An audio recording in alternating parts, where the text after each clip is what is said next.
Hello, good afternoon, everyone. Welcome to Back to School 2022, formerly known as the Partner Starter Institute. Some of you out there may know that. Thank you so much for being here today. We're super grateful to once again share virtual space with you all. My name is Courtney Cintron, if you're new, Director of Partnerships and Learning, and I'm joined by my P&L colleague, Ariel Frost, the Manager of Partnerships and Learning. We're here today to really connect new and returning arts partners with some essential Ingenuity and CPS partner resources and information and updates just to make sure that you're ready for the start of the school year and that you know where to go for information and resources. So we're going to do our best today to answer questions that you submitted in advance of today's event. If you have any questions remaining, we will also host 2 office hour sessions tomorrow, where we'll be joined by the Department of Arts Education Operations Specialist, Jess Rodrigue. So just a quick note, there may be some instances today or tomorrow in which we have some working updates for you, but we will continue to stay in communication and provide you with information as it becomes available to us. So I'm going to hand it off to Ariel to get us started. Thank you so much. Thanks, Courtney. Before we get started with the main programming, we'd like to provide you with a few important notes. If you'd like to enable closed captions for yourself today, please find the CC symbol located at the bottom of your screen. It should provide you with a couple of options to either view and download a transcription or to use live captions. You'll also receive the slides and a recording of this presentation via email in 1 to 2 weeks following this meeting. We'll be launching a couple of polls throughout the morning, which will be automatically available to you on your screen, and hopefully provide some opportunities for us to connect and engage. And finally, following the event, we'll provide you with an exit survey. Your feedback is always valued, and it's essential in helping us make continued improvements to these events. So it's also a way for us to stay in dialogue around what's important to you. This virtual meeting is taking place on the stolen land of the Council of the Three Fires, the Ojibwe, Potawatomi, and Odawa nations. Because of the Great Lakes, the land naturally became a site of travel, healing, trade, and gathering for many native tribes, and is still home to over 100,000 tribal members in the state of Illinois that still practice their traditions and care for the land. As we begin today's program, let's honor the ancestral grounds we're on and support the resilience and strength that all Indigenous people have shown worldwide, and begin to rethink our own relationship with the land and its original peoples.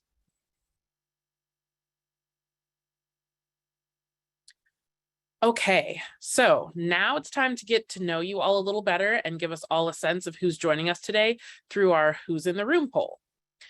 We're going to get that launched for you in just a moment, and I'll walk you through some of the questions. So first of all, have you joined us for a B2S meeting before? How many years have you been rocking it out in the field of arts education? What roles do you have? What arts disciplines do you or your organization practice? And as a fun one, what is your favorite Chicago season?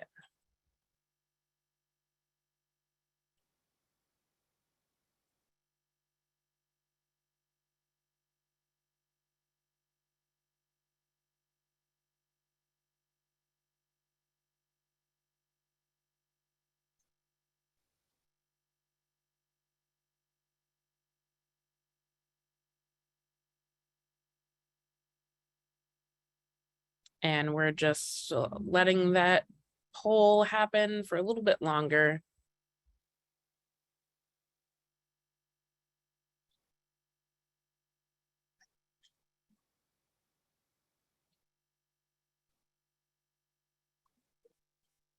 I'm really excited for the number of people that said that they can count in decades rather than years how long they've been in the field of arts ed.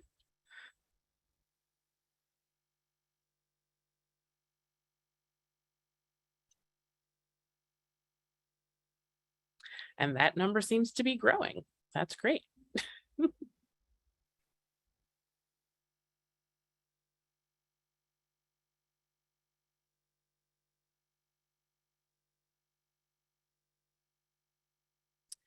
Great. So I'm going to share these results with you. So it looks like we're about 60-40 with 60% not having made it to a BTS meeting before. It's very interesting. We've got a majority of people who've been working 10 or more years in arts ed, and a lot of program staff.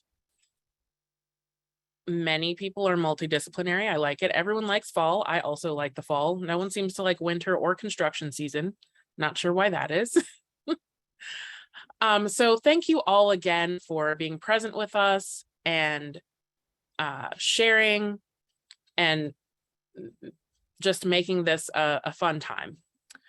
Now that we know who's in the room, let me tell you about what you can expect during our time together today. So first, Courtney will go over some of the resources that we have for you this week, and then she'll introduce you to everyone behind the work we do and make sure you know who to contact when you need assistance. Especially, we want to make sure that if you want to email us, then you know who to contact. After that, Courtney and I will give you a brief overview of what P&L has in store for you this year. That's Partnerships in Learning. That's where we come in. And then we'll hand it over to Angela Lynn to clue you into what Data and Research has been up to. And we'll also let you know how you can be a part of continuing to impact arts education in Chicago through ArtLook Converge. We know that you often have questions about the Creative Schools Fund, so Eli Cole will go over the timelines, goals, and objectives for this year's fund. And then Courtney and I will answer as many of your submitted questions as possible. And finally, we'll remind you about upcoming events and deadlines and ask that you give us feedback on today's session. Take it away, Courtney. Excellent. Thanks, Ariel. Okay, there we go. So right now, you should all be receiving a link to our Back to School webpage. And if you scroll down ever so slightly, you will find the Back to School resource guide. And in this guide, you're going to find Ingenuity partner resources like the State of the Arts Report, the Creative School Fund Guidelines, P&L resources like the Arts Partner Standards of Practice. Next, you'll find CPS partner procedures and procurement resources, followed by some CPS health and safety guidelines, a back to school FAQ, and some other helpful resources like the CPS equity framework and SEL standards. So we've definitely squeezed a lot into this one document. And if you're new to working with CPS, you'll also find a step-by-step overview on how to become a vendor and partner with CPS. So the link that you just received does go directly to the B2S webpage where you'll find that document. So just take a moment to open that up and feel free to reference it at any point today. We'll be dropping a lot of links, but when in doubt, just go back to this webpage and you'll probably find what you're looking for. And just a quick note that we'll also be updating that resource guide on the webpage periodically with additional information or resources with updates as they become available. So if you download that document, just be sure to check back often for updates or any added resources. And if after today you still have questions for us, we will also be holding office hours tomorrow once again, where you can come get more of those granular, complex questions answered in a little bit more of an individualized way. And you can really bring us a number of topics that might be relevant to you. So there's no like really structured guidelines on what you can ask. Feel free to come with any questions you might have. And we have 2 times available. This is going to hit the chat in a second where you can register for these office hour sessions. We have 10:30 a.m. to noon, and we also have 2:30 p.m. to 4 p.m. And we'll also have access once again to CPS Arts Education Operations Specialist, Jess Rodriguez. And she'll be able to answer some more specific questions regarding CPS policies and procedures. Alrighty, so now that you know what's happening today and how to access some of those B2S resources, I'm going to introduce you to Ingenuity and our team. Arts organizations tend to know Ingenuity sometimes for one thing or another, but sometimes they may not have the full context or the full picture. So we're going to start this segment off by getting to know what you know Ingenuity for. So we're going to launch another poll here. It's multiple choice. So first, what is your idea of what Ingenuity does? Is it Artlook? Maybe it's the Creative Schools Fund, Collective Impact, Hot Topics, Learning, Make Baby Furniture, Partnership Resources, Providing Food, State of the Arts Reports. We'll just give it a couple more minutes here. Okay, so far, a lot of people know the Creative Schools Fund, Artlook, a lot of people Artlook, Learning, that's great, Partnership Resources, that's why we're here today. State of the Arts Reports. Few people know us for the baby furniture. Nobody knows us for providing food. Okay, well, we've done a lot of virtual programs in the last few years, so I don't blame you. Okay, I'm gonna end the poll here.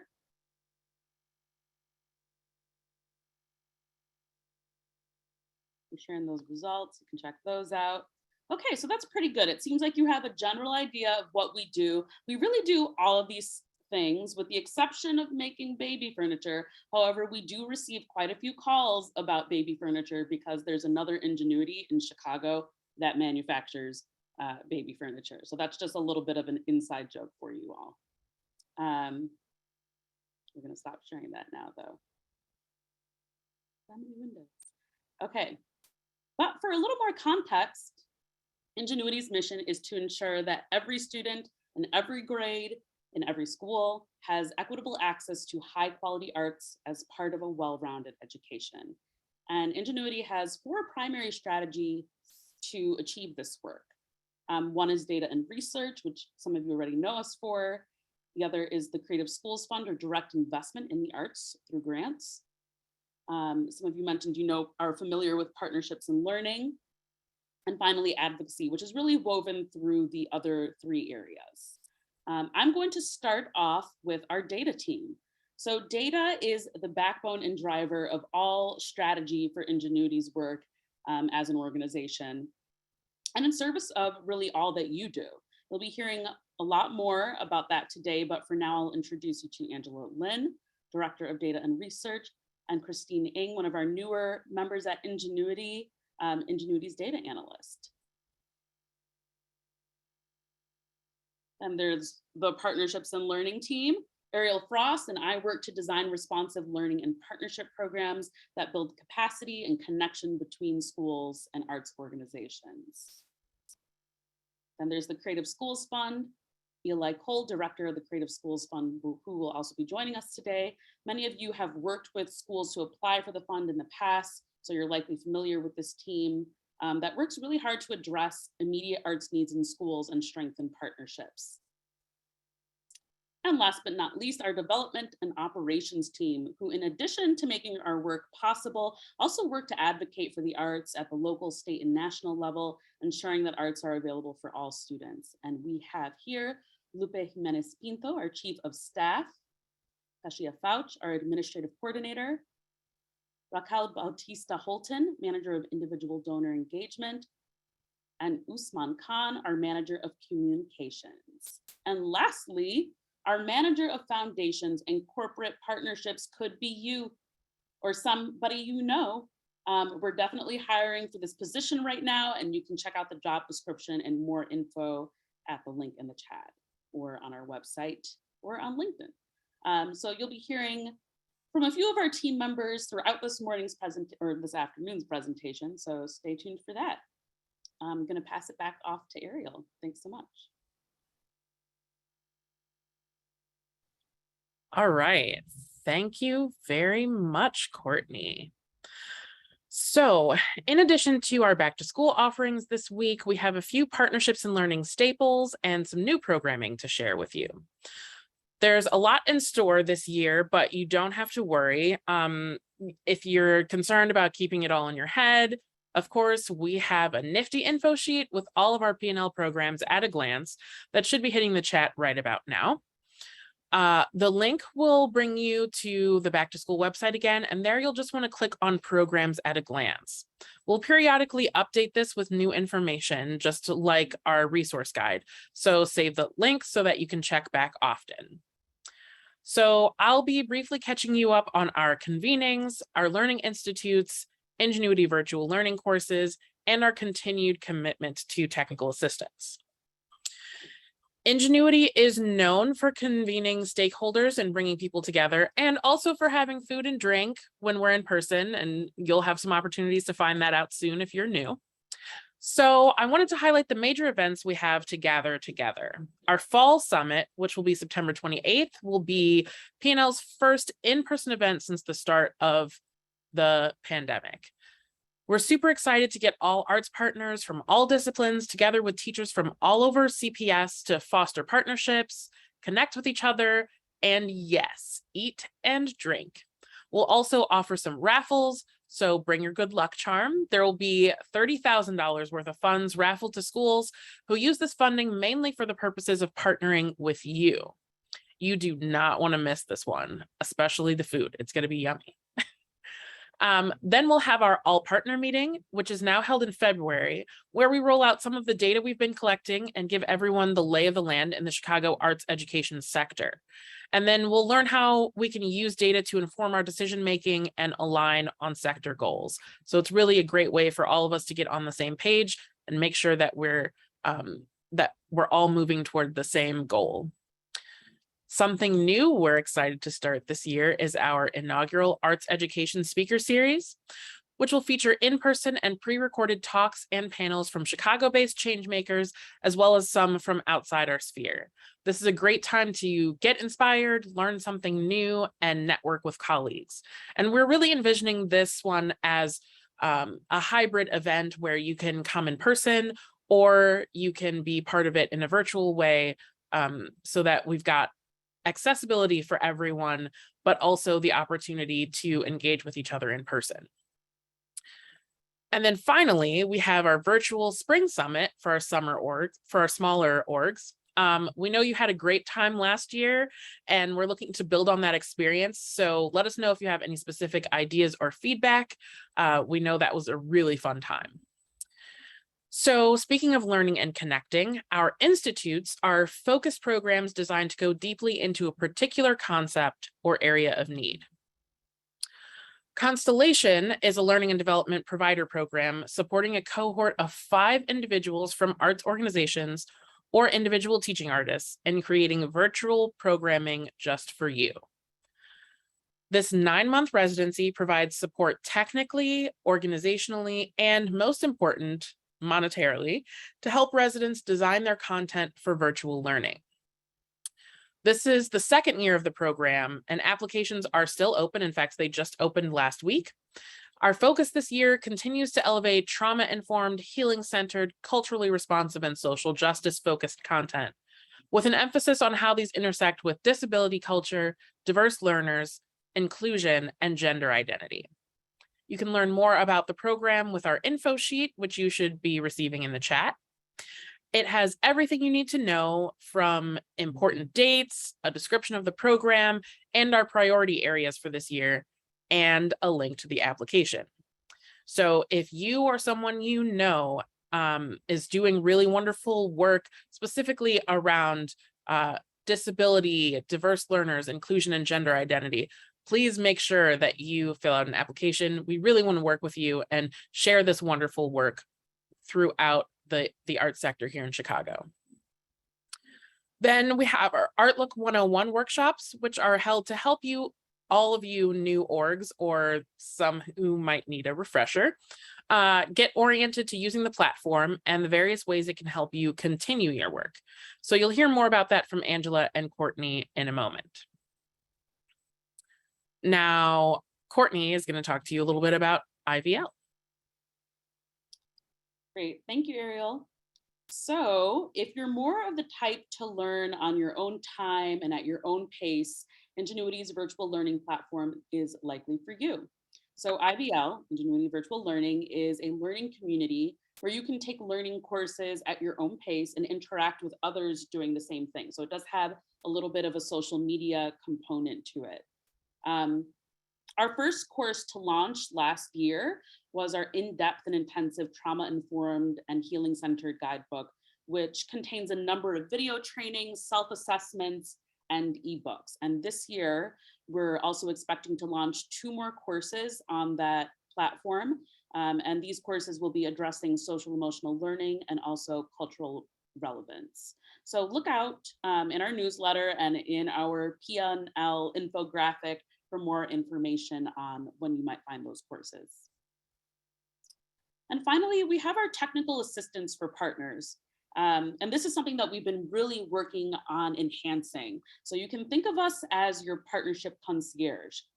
We provide technical assistance in the form of office hours or one-on-one meetings as well with Ingenuity staff, where you can get individualized help with a number of topics. It can be Artlook, navigating CPS processes, feedback on CPDU applications, and really any other concerns that might come up during the year. So really take advantage of that, look out for office hours, or just email us and say, hey, I'd love a one-on-one to learn a little bit more and talk to us about how we can assist you with your work.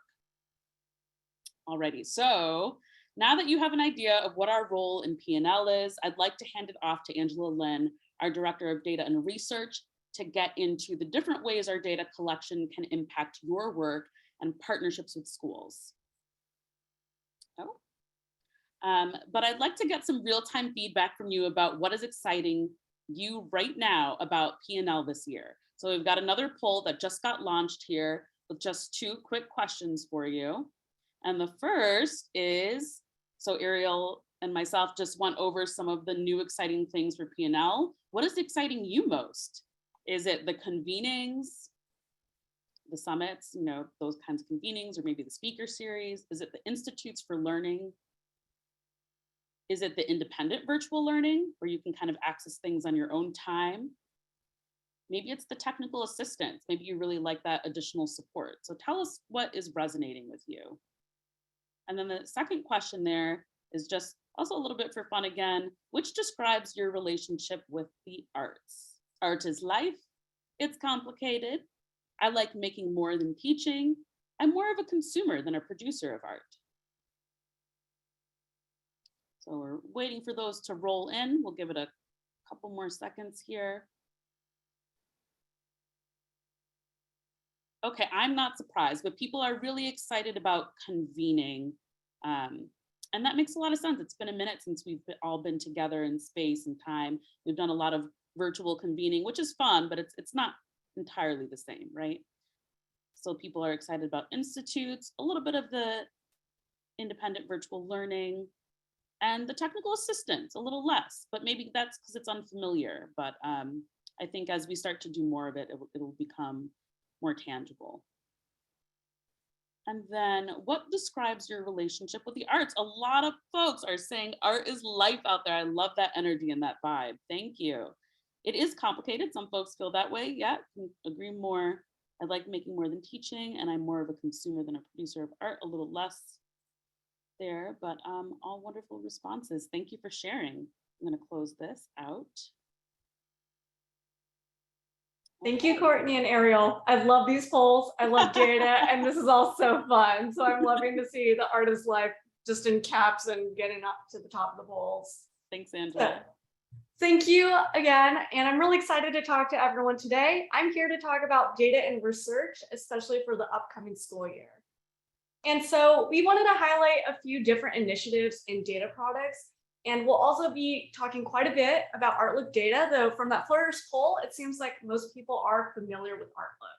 And then we'll also be talking about related Artlook initiatives as well as the new features. So to get us started, while it does seem like I think it was roughly 70% of you that said you're familiar at least with Artlook, if not, this is a quick overview. Artlook is our data collection as well as our data sharing platform that allows schools and partners to connect with one another. It's also a platform that allows the Chicago community at large to access publicly arts education data so that we can all work together to deliver high quality arts education experiences to every CPS student. So there are 3 aspects of Artlook, and these consist of what's listed at the bottom. There's a public facing map, a school portal, and the partner portal. You will be using the partner portal to log in and update your profile. And you can also use the public facing map, which can be found at chicago.artlookmap.com. On the public facing map, you'll be able to navigate school profiles. And using this, you can see information on CPS schools' arts education programming offerings. You'll also be able to see a contact at the school, what we call the arts liaison or the arts champion at every school. And then other pieces of information, such as what courses have been offered in prior school years and what arts disciplines or program types schools are interested in. So from there, on that public facing map, you can explore which schools you may want to partner with, and then you can also reach out to them. If you are new to Artlook, you can reach out to artlook@ingenuity-inc.org, and we can answer any technical questions or hop on a call and walk through it with you one-on-one. Courtney and Ariel have mentioned this earlier, but we will continue to offer what we are calling Artlook 101 sessions and office hours. And these will go over how best you can leverage Artlook for your needs. So as a part of an initiative to share more actionable data pieces more frequently outside of our annual State of the Arts report, I'm happy to announce that Ingenuity has published its second data snapshot. If you're unfamiliar with the term, data snapshots are analyses that focus on a specific topic and are generally shorter in length than the State of the Arts report. They also use data from Artlook, similar to that State of the Arts report. Our second data snapshot was released earlier this summer, and it's about your organizations. We know how critical it is for BIPOC arts organizations to be represented in school partnerships. And this snapshot analyzes how BIPOC individuals are represented in arts partnerships delivered to CPS students. This may be, for example, represented in student-facing personnel, leadership of your organization, or your mission statement. So this data snapshot attempts to answer three main questions. Number one, how are BIPOC individuals represented in arts partner organizations in Chicago at large? Two, how are BIPOC represented in arts partnerships by region? And three, how are BIPOC represented in arts partnerships at every single school? And so as you may notice in the way I laid that out, each question gives more minute detail from the sector level, region level, and then at the end on a school level. And this is about BIPOC representation in arts organizations. So all of the visualizations are interactive and pull from Artlook in real time, which is a new innovation that we're really excited about. I've screenshotted here the third visualization from that snapshot, and this looks at BIPOC representation in arts partnerships at every school. If you are to hop onto that link that Ariel has put in the chat, you can also click and interact with this visualization on that essentially blog post, zoom in, zoom out, and look at different schools. And so, as I mentioned, all the visualizations are interactive and pull from Artlook in real time.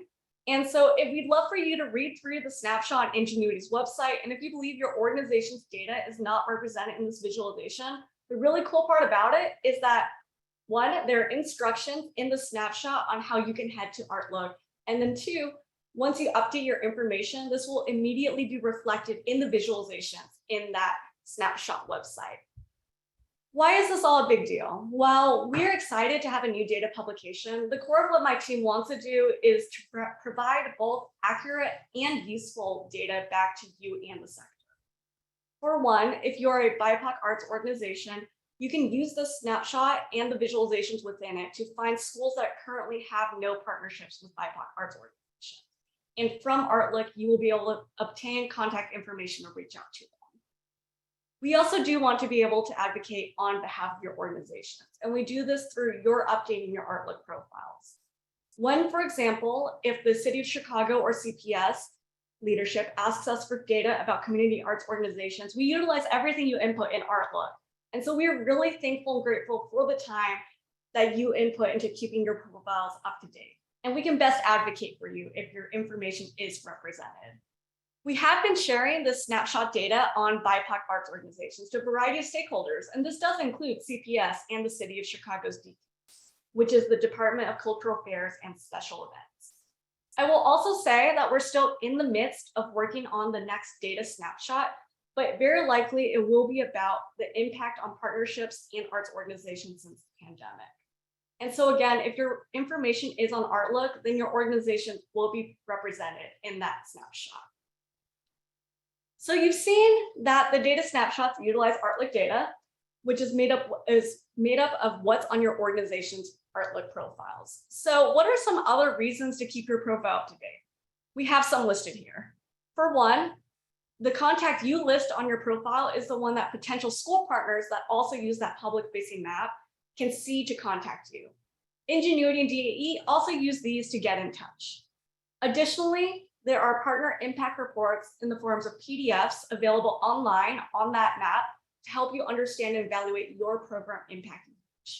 The data we collect from Artlook is used for reporting out, such as you heard in the data snapshot, and also in our advocacy efforts.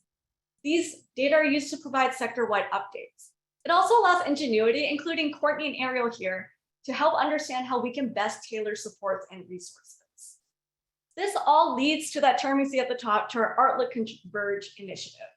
We want to support both you and schools in updating and maximizing your Artlook profiles. A few supports that we've mentioned that we're offering include the Artlook 101 workshop sessions, where we walk through how to maximize using the website. And then we also will have ongoing office hours for technical support. We have held one Artlook 101 workshop for partners, and then we will also update you when additional office hours, aside from the back to school ones tomorrow, will be offered. You'll also see here at the bottom, there are stipends to BIPOC arts organizations. The initial outreach we did was based on information that had already been inputted to Artlook. So this illustrates one of the reasons it's important to make sure your organization's information is up to date. This is all collective effort to make sure that Artlook can be most effective for you. And that also includes making sure schools update their profiles so that when you are navigating Artlook, you can see what's most up to date. And so now we're going to talk a little bit about new features that are based on your feedback. We're working to help facilitate your connections with schools more easily. So we have 2 new features coming up later this year that are in development, and they're listed here. We are adding in-app and email notifications so you know when something important has happened on Artlook. This may include, for example, when the arts liaison contact at a school partner has changed. We are actively working on this feature right now. And secondly, based on the feedback we've heard from all of you to really facilitate easier connections, Artlook will start suggesting schools for your organization to partner with. And this is based on the programs you list on Artlook, as well as matching them to schools' interests. The more up-to-date your program information is, and whether or not there's a toggle now that indicates whether or not you're actively looking for partnerships, the more up-to-date all of this is, the better Artlook will be able to suggest good matches for you. And so we're hoping to roll this out later this calendar year, and this is also still in progress. So we have a lot of exciting initiatives here. And now I'll hand it off to our Director of Creative Schools Fund, Eli Cole, to give us some Creative Schools Fund updates. Thank you. Hi, everyone. It's good to see you today. I am Elizabeth Cole. I'm happy to be here to talk about the Creative Schools Fund, which has been operating since 2013. So I'll just give you a little bit of an overview and then talk about how things might be changing this coming year. So the Creative Schools Fund is the largest philanthropic investment for the arts directly into schools each year. It is designed to accelerate and deepen Ingenuity's ability to fulfill its mission of ensuring increased access to the arts for every student in every grade.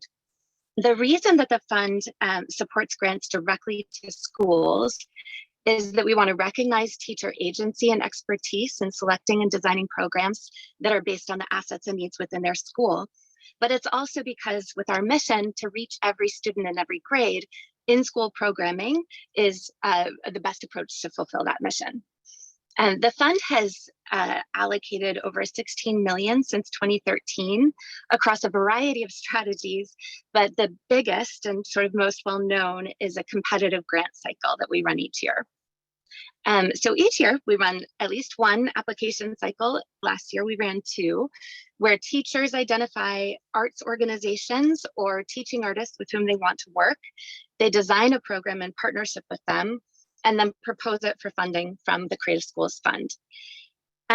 Partnerships, I will say, are the vast majority of what is supported through the fund. So while there may be other strategies that supplement that work, over 90% of grants are for partnerships with organizations and teaching artists.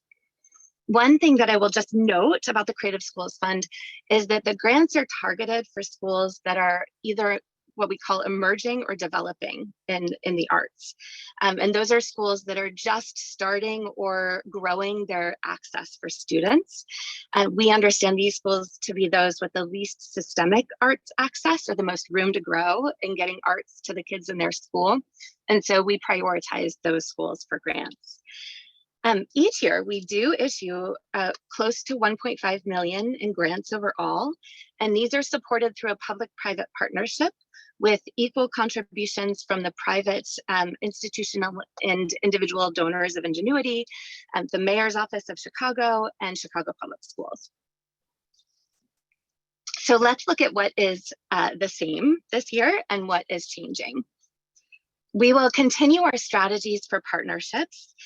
These include filling gaps in arts instruction, community building within schools, advancing arts quality, and justice through the arts with a focus on anti-racism. The funding amounts for a semester-long residency are about the same. So programming from September to December or so usually is around $10,000 within the Creative Schools Fund framework. But there are some differences. Last year, we offered a new option to apply for a partnership grant that would happen within the school year. So apply in the fall, program in the spring. But we also extended that opportunity to the following year. So a school could apply for funding, for example, now to program next fall. We did this based on feedback from arts organizations saying they really needed to plan for the next year's fiscal budget by starting knowing exactly what kind of programming would happen, and for schools to be able to plan out their school year more in advance. So we are really excited. We felt like that was an effective change in strategy last year, and we want to extend that timeline for the next application cycle. So coming up this fall, schools will be able to apply for programs for this spring, as they may have in years past, but they can also apply for programs that they will conduct in the next school year and perhaps even the school year beyond. So multi-year grant funding. And rather than capping the total grant funds at $10,000, they would reflect the number of semesters that the school is applying for. So substantially increased grant sizes depending on how many years or how many quote unquote semesters a partnership might be conducted. So we are really excited about that. We're fleshing out the details as we speak, and we'll release more information at the start of the school year when we launch the fall application cycle. But I'll share just a little bit of the rationale or our current thinking about why we would make this shift. So first of all, Ingenuity has made a commitment to sustain its fundraising and to continue building the Creative Schools Fund further into the future, which enables this kind of advanced planning and commitments for years in the future. But then also we have been in sort of partnership with the arts community over the last couple of years, understanding the impact of the pandemic on the arts ecosystem and recognizing that we should move to that best practice granting of multi-year commitments so that both arts organizations and schools are able to plan their budgets and their programmings with more advance notice. We also want to support arts organizations' ability to support sustainable employment for their teaching artists by having that kind of predictability. And then finally, schools are so stretched right now, and teachers pulled in so many directions that we want to reduce the burden to apply for grants. So putting in one grant for multiple years of programming, and then renewing automatically with some reporting compliance will enable both organizations and teaching artists, as well as the schools with whom they partner, to reduce the time that they have to spend on applying for a grant and increase the time that they're able to spend on programming for the grant.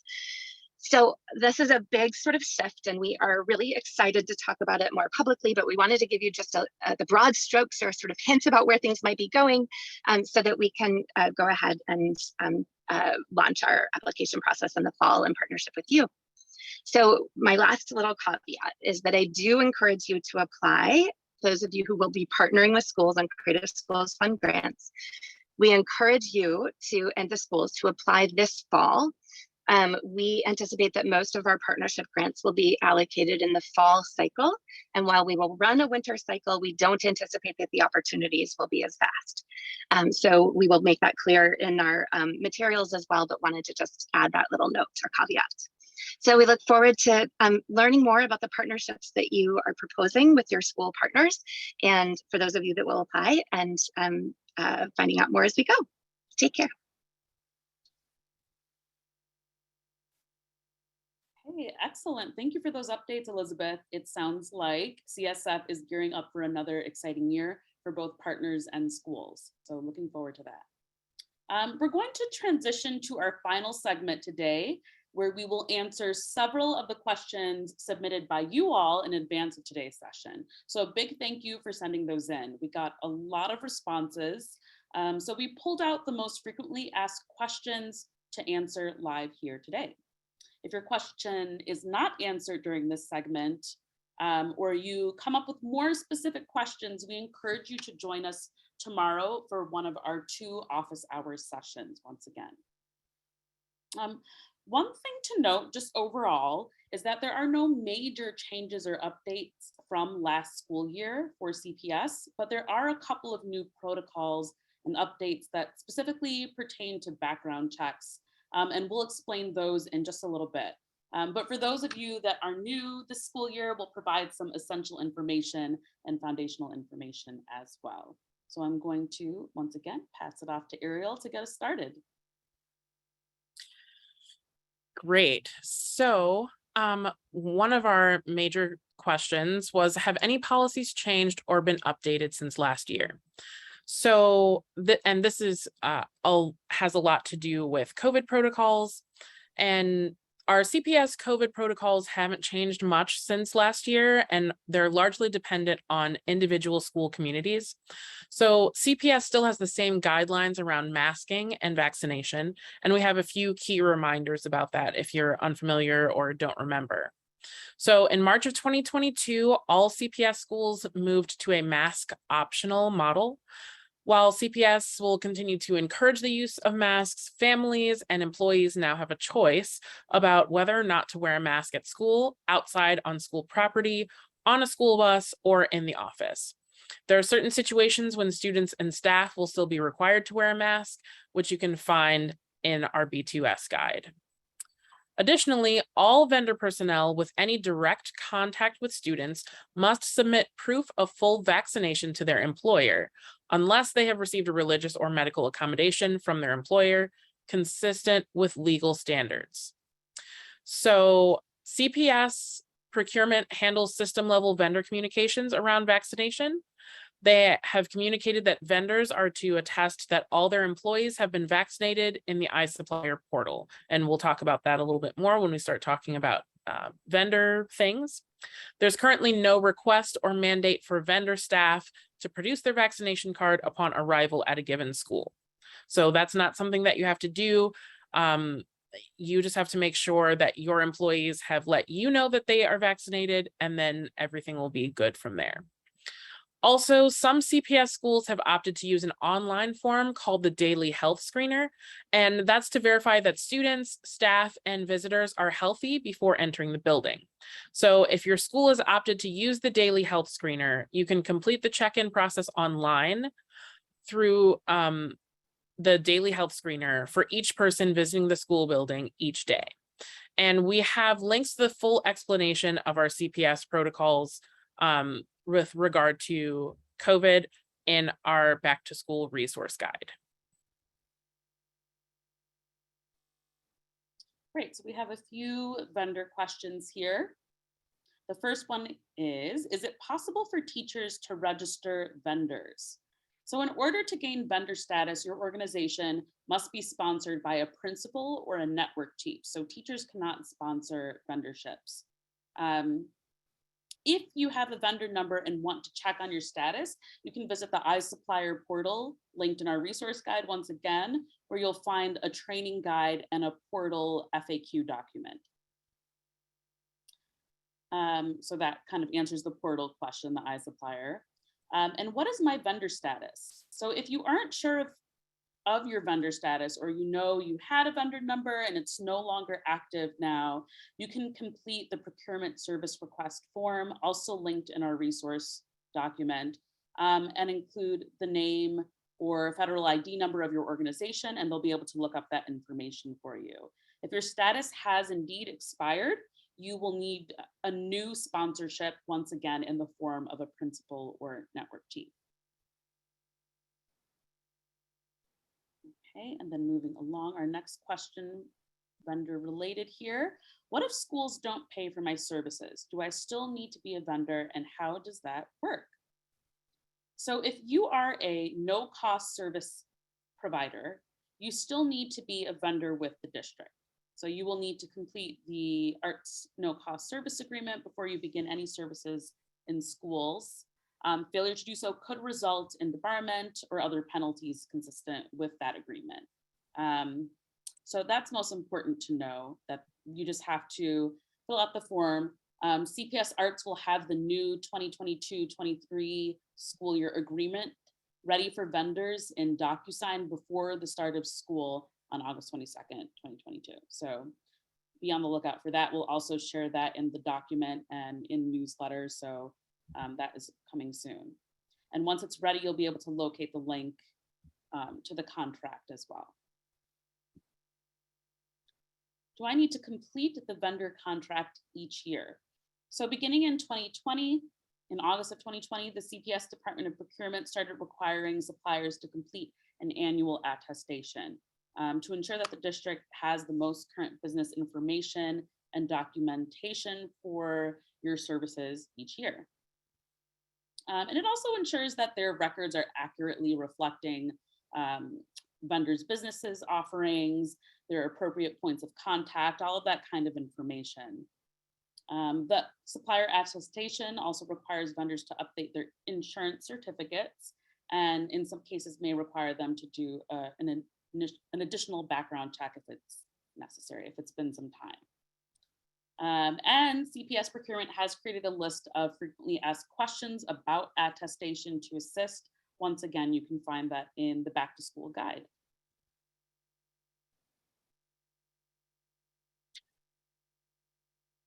Alrighty, so the next question is, what is the PO or purchase order policy, and how does my organization receive payment from CPS? So before you start any work with CPS, you have to submit a quote to the school you're working with, and they will open a purchase order.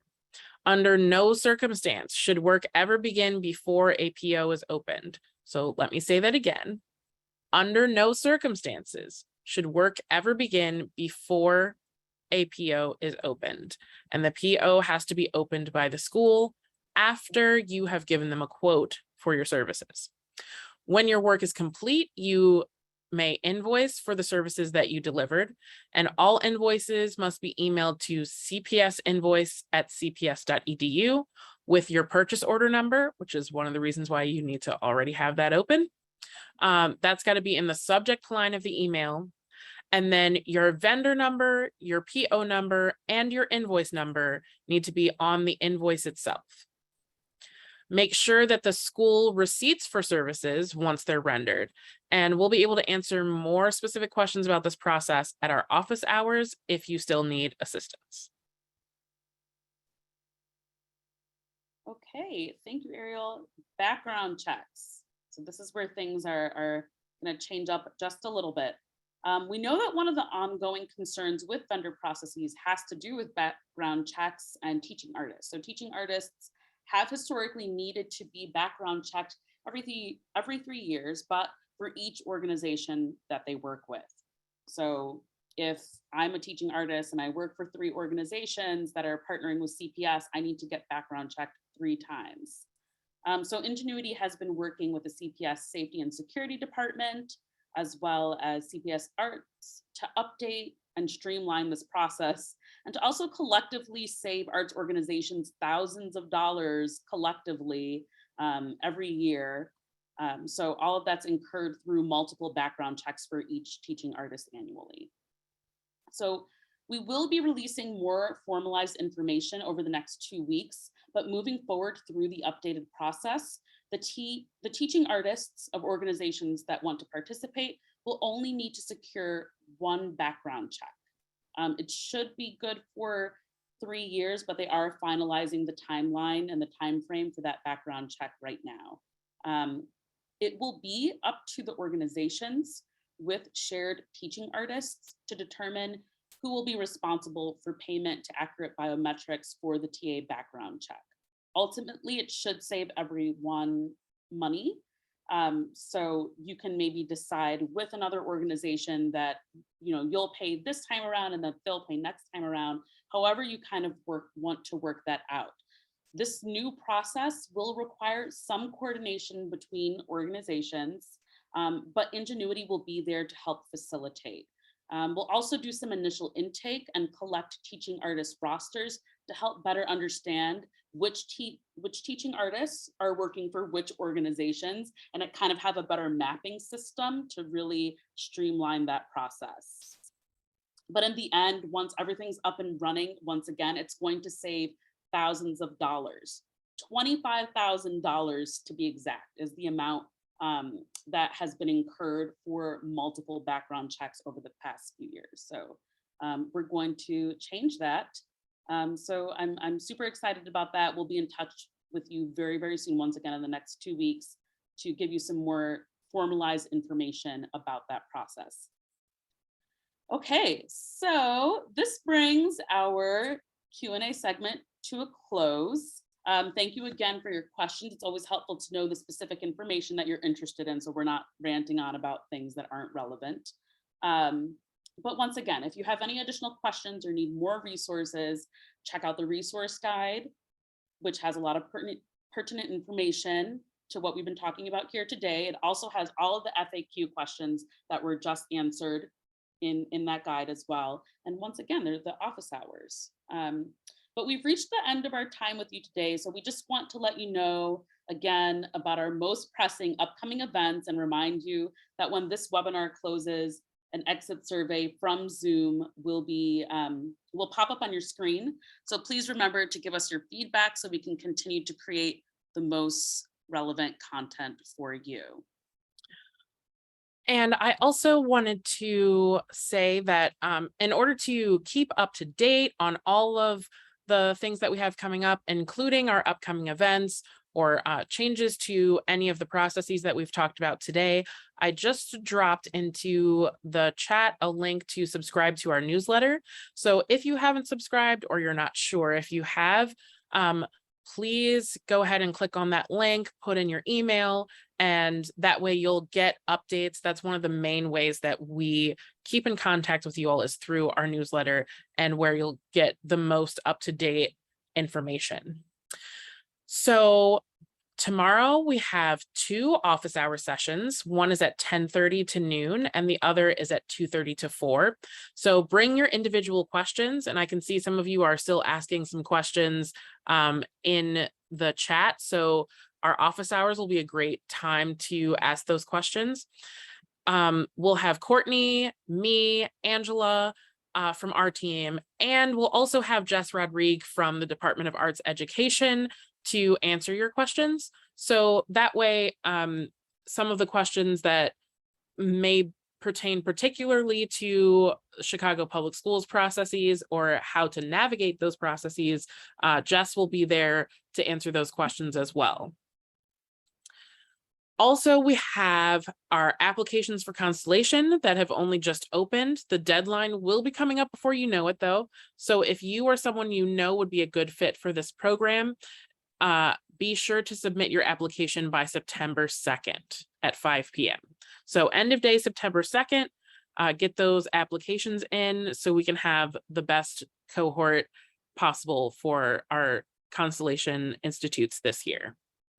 And then finally, make sure that you save the date for our fall summit.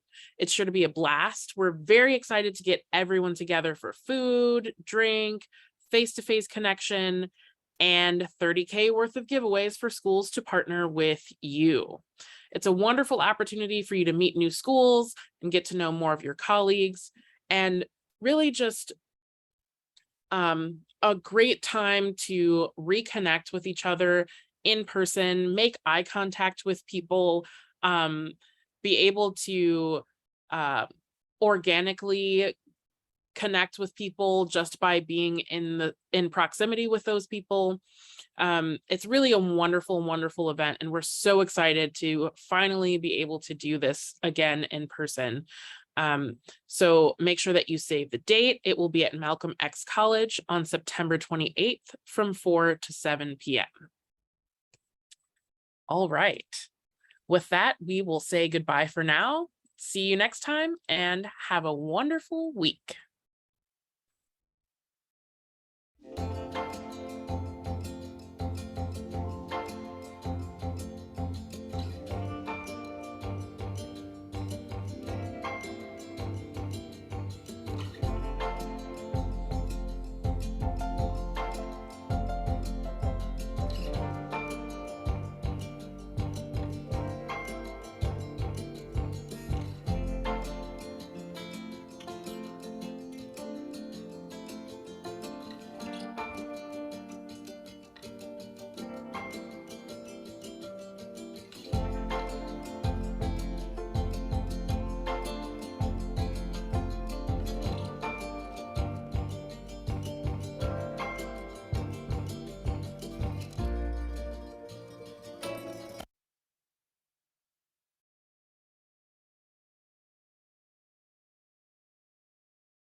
you.